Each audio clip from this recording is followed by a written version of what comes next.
परंतु उन अल्प बुद्धि वालों का वह फल नाशवान है तथा वे देवताओं को पूजने वाले देवताओं को प्राप्त होते हैं, और मेरे भक्त चाहे जैसे ही भजें शेष में वे मेरे को ही प्राप्त होते हैं।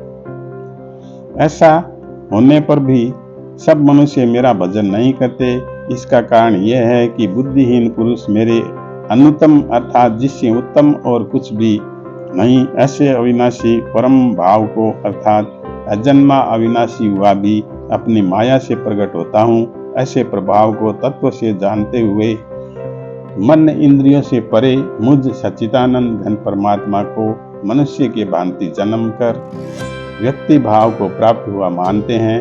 अपनी योग माया से छिपा हुआ मैं सबके प्रत्यक्ष नहीं होता हूँ, इसलिए यह अज्ञानी मनुष्य मुझ जन्म रहित अविनाशी परमात्मा को तत्व से नहीं जानता है, अर्थात मेरे को जन्मने मरने वाला समझता है। हे अर्जुन, पूर्व में व्यतीत हुए और वर्तमान में स्थित तथा आगे होने वाले सब भूतों को मैं जानता हूँ, परंतु मेरे को कोई भी श्रद्धा भक्ति रहित पुरुष नहीं जानता।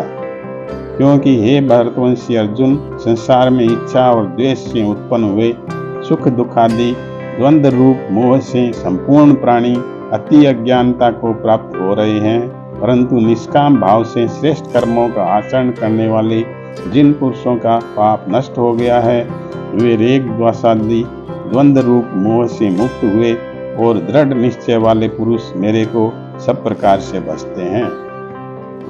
जो मेरे शरण होकर जरा और मरण से छूटने के लिए यत्न करते हैं, वे पुरुष उस ब्रह्म को तथा संपूर्ण अध्यात्म को और संपूर्ण कर्म को जानते हैं।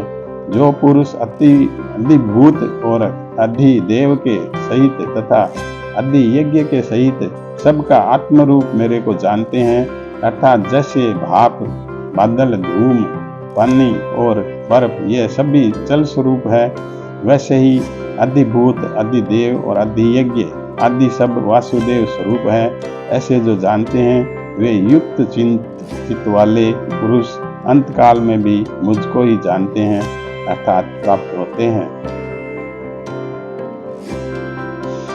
ज्ञान विज्ञान योग नामक 7वां अध्याय। समझ में आ रहा है तो लाइक करो, नहीं समझ में आ रहा है तो कमेंट करो।